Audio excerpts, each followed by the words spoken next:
وعلا. How was Jumu'ah today? خير وبركة الله. طب صلاة على النبي? Are we practicing that? Especially today on Jumu'ah, night of Jumu'ah, the day of Jumu'ah. Did anybody send more than 1,000 salah upon the Nabi today? Nobody? One? Just one? Two? MashaAllah, two, alhamdulillah. Three? Wow, good. The more the better. The more the better. You know, remember, I have reminded you and myself many times, and we'll continue, inshallah, to do that, of the virtues of sending very frequent salah ala nabi every day, and especially on the day of Jumu'ah. As I said, my dear brothers and sisters, we need ourselves, for our own good, to reclaim that dhikr and of dua that I said to you many times before, that we have forsaken as Muslims in this last decades. It has become less and less and less. The more we are involved with material life, and the more the world globally prospers, though there are people who go even poorer, but globally, the more that happens, look what, instead of being grateful, more dhikr and more dua, and more salah ala nabi, there is less dhikr, less dua, and less salah ala nabi. Sallallahu alayhi wa sallam. Please remember that. Jazakumullahu khairan, especially on the day of Jumu'ah, as an opportunity to do that. And I suggest it to my dear brothers and sisters, some of you at least 1,000 times, and some of you even if it is 100 or 200 times. And if you practice that regularly every day, 10 in the morning and 10 in the afternoon, then your qalb will desire one day more, and you want to say more, and you feel you need to say more, inshallah ta'ala. Having said that, of what we recited tonight, and which is consistent with what we covered today in Khutbatul Jum'ah, Allah Azza wa Jal telling us through the words and the prayers of the father of Tawheed and the father of Islam, namely Sayyiduna Ibrahim alayhi wa ala rasulina salatu wassalam, when he turned to Allah Azza wa Jal in khalwa and in dua to Allah Azza wa Jal, and part of that prayer and part of that munajah with Allah Azza wa Jal, he says alayhi salatullahi wa salamuh, وَلَا تُخْزِنِي يَوْمَ يُبْعَثُونَ يوم لا ينفع مال ولا بنون إلا من أتى الله بقلب سليم. And part of that one-to-one dialogue spiritually with Allah Azza wa Jal and prayerful moment, he said, and Allah recorded that for us because of its importance, O Allah, do not cause me to be despised on the day when all will be resurrected, on the day when no wealth, no offsprings will be of any avail, of any use, that is, to anyone. No wealth, no resources, no offsprings, no children, nothing will be of any use, of any avail to anyone, except the one who comes to you with a qalb that is salim, with a qalb that is salim, the heart that is salim, سليم من الشرك وسليم من الأمراض والآفات التي لا رضاها الله سبحانه وتعالى. A heart that is sound from shirk, first of all, the worst of all diseases, and safe from the ailments of the hearts. That the heart is free, is liberated, is cleansed, is purged, is purified. In it there is no arrogance, inshallah, there is no ghurur, delusion, there is no conceitedness, ujub, there is no ostentation, riya, there is no violent envy, hasad, there is no ghil, vindictiveness, there is no ghish, ill feeling, etc.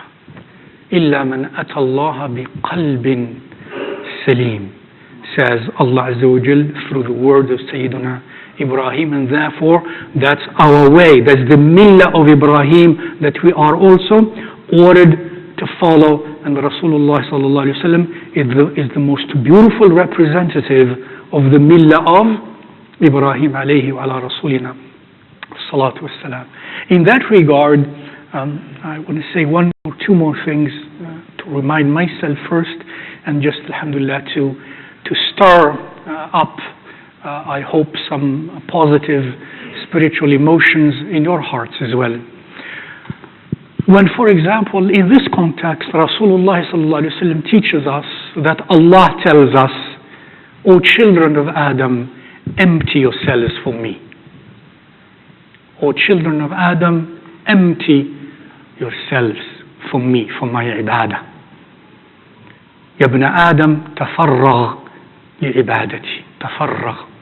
And I've emphasized that before, and the verb tafarragh is the verb of command that implies a struggle to remove something, to empty something. Tafarragh ala wazni tafa'al. And that means you and I have to make and exert efforts, in this case psychological efforts, mental efforts, emotional efforts, so that inside of us we empty inside of us. And what do we have inside of us? Attachments to things, to created things, love and hate and fear and hope, and attachments to things. Tafarragh. Empty your heart from all of that for me, for my ibadah. Tafarragh, the concept of emptying. And that requires struggle and work and hard work. That's why we mentioned today that one of the great teachers of the Ummah of Muhammad sallallahu alaihi wasallam taught that من راقب الله في الخطرات عصمه الله في الحركات. من راقب الله في خطرات قلبه عصمه الله في حركات جوارحه. The person who struggles to make sure that what is inside of him or her is consistent with what Allah loves. Screen it through the screen of Tawheed, through the attributes of Allah Azza wa Jal. If we do that and we struggle, then Allah will make us do things externally that are beautiful. He will protect us in the way we use our eyes, our tongue, our ears, our hands, our resources, our capacities, and so on. That's one thing. Connected to that tafrigh. Why we need tafrigh? Because only when that occurs, Allah gives us special gifts to fill up what we emptied. If you empty things that Allah does not love from our hearts, then Allah will fill our hearts with things He loves, things very beautiful, special illuminations, special spiritual gifts, the malaika, the angels' gifts inside of our hearts, and their presence through the beautiful spiritual suggestions inside of us, and even more. The qalb will be filled with that. Otherwise, the malaika will not enter that qalb. The angels will not enter that qalb. The anwar from Allah Azza wa Jal will not enter that qalb. Because that qalb is filled with stain and filth and najasa, spiritual najasa. One of the ulama say, rahimahullah ta'ala, Sayyid al-Alim al-Jalil wal-Wali al-Salih, Sayyidi Abdul Qadir al-Jilani, rahimahullah ta'ala, who was first one of the great scholars of his time, from the Hanbali madhab and the Shafi'i madhab both. He was in his time the mufti of Baghdad in two madhab, the Hanbali madhab and the Shafi'i madhab. And he was loved by every madhab. And he was considered the sultan of the awliya by all of the ulama of the madhab. In his time, the sultan of Baghdad, spiritually, rahimahullah ta'ala, and of the world in his time. He comments on this beautiful hadith of Rasulullah sallallahu alaihi wasallam, which he teaches us, إِنَّ الْمَلَائِكَةَ لَا تَدْخُلُ بَيْتًا. Who knows? إِنَّ الْمَلَائِكَةَ لَا تَدْخُلُ بَيْتًا. Continue. وَلَا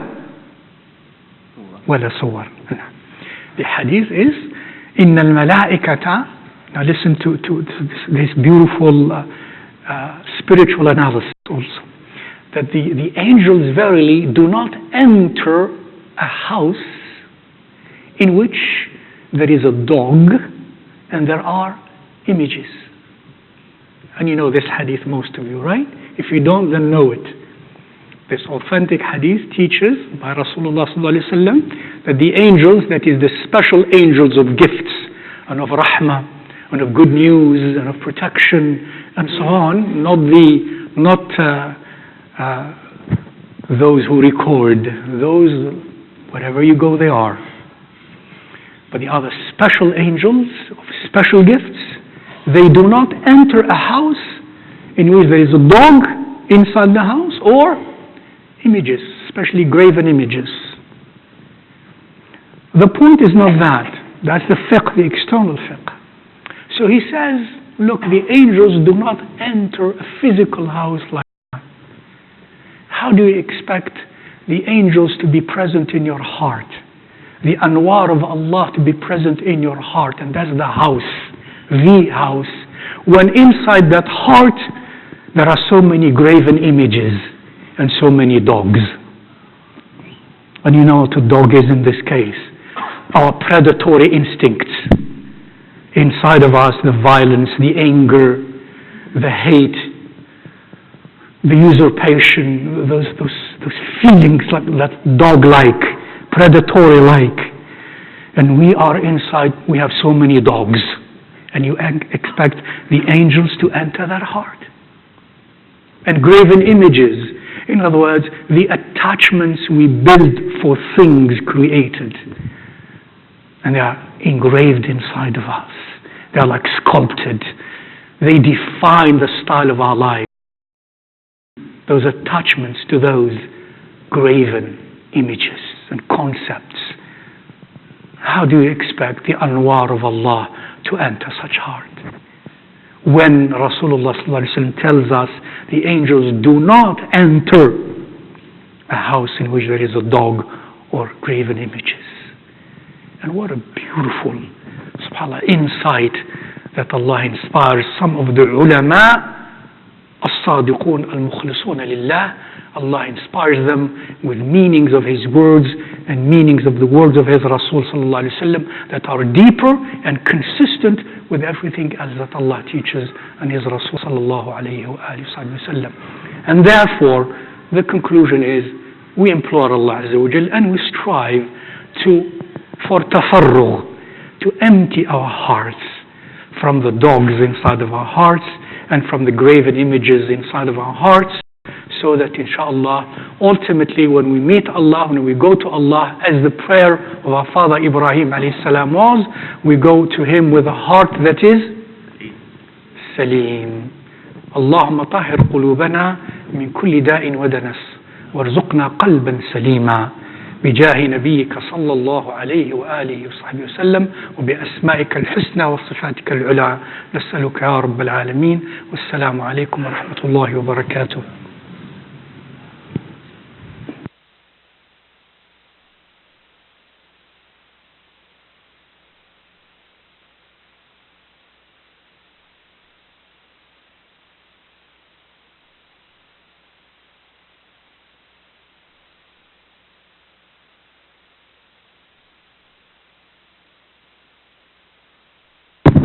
There was a question briefly. Somebody has a ranch, alhamdulillah, somewhere, and they have dogs in the ranch. The text is about dog inside the household, not as sheepdog or guard dogs outside. Not those, but the dog inside the dwelling where you dwell and you close your doors. Outside of that, as sheepdogs or guard dogs or hunting dogs, all of that is jaiz. Assalamu alaikum wa rahmatullah.